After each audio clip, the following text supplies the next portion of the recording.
Welcome to the Hrafn Viking Shipyard. If you want to build your own Viking boat, then I made this podcast for you.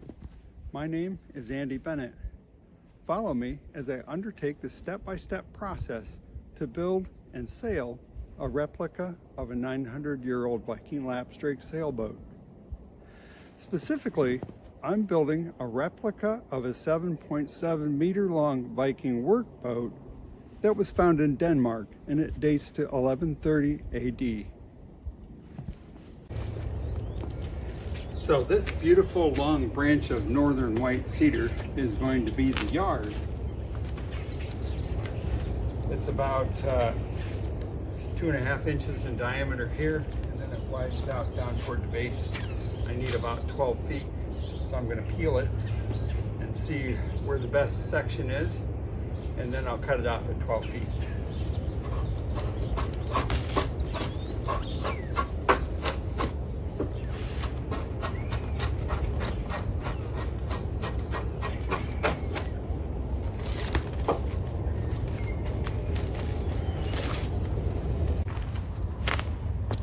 It's a cold day here in Lino Lakes, Minnesota, and I'm out looking for a piece of hardwood that I can use as the collar for the yardarm that will go around the mast and hold the yard in place as I'm hoisting and lowering the sail. And I think I found it. This bunch of logs came down out of the local golf course when the emerald ash borer came through and killed a bunch of ash trees. So it's good wood, it's just dead, and it's had a chance to dry out. So I've been looking through the pile. I think I found what I was looking for. This is a nice curved branch, and the grain is running right through this way. And so the mast can go right through the center of that, and I'll have the grain running around it. And so I'm not going to have any weak spots that might shear off with the pressure of the wind blowing against the sail, pulling against the collar. So what I'm going to do is take this home, peel it off and see what I've got. Then we'll rough it out with the bandsaw and get it into the shape for the collar. So here's the first bandsaw cut of the yard collar, and the wood looks really good. It's very clean. No evidence of damage. I think it's going to come out really well. So I'm going to go ahead and shape this out the way I want it. And I think I've got a really good piece of wood. Okay, I finished cutting out the yardarm collar on the bandsaw, and I put it on the belt sander and sanded it down. And then I put it on the drill press and drilled out a couple of holes so that I can mount some ropes through it. So now it will run up and down the mast and hold the yardarm in place. And now I'm going to treat it with some pentacryl. This is the wood preservative that keeps it from cracking. It's still a little bit damp. I noticed that as I was drilling it out. So as it's drying out, I don't want it to crack. And this stuff's really good for preventing that. So I just take a piece of old sock and rub that right in and let it soak into the wood really good. And let it dry in. Put as much on there as you can.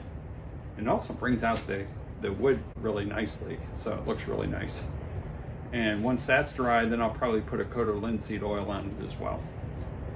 And then we'll move on to the next step.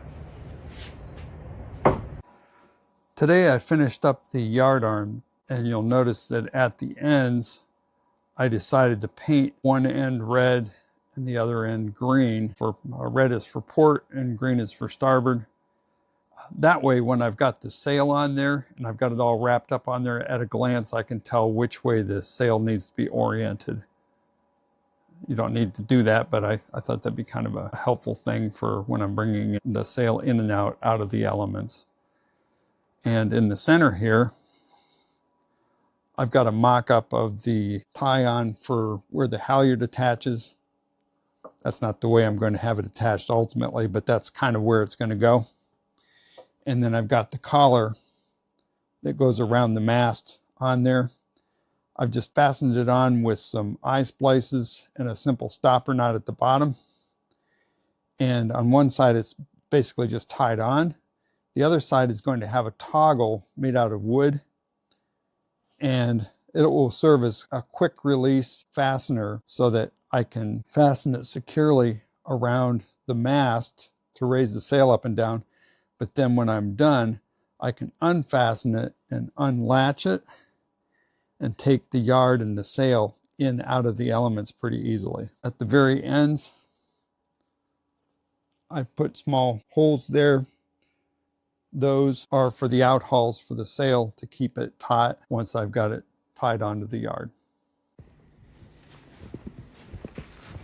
I hope you found this video useful, and if you did, please like and subscribe to my podcast.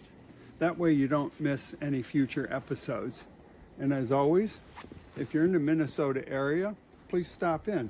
Helping hands are always welcome at the Hrafn Viking Shipyard. Thanks very much.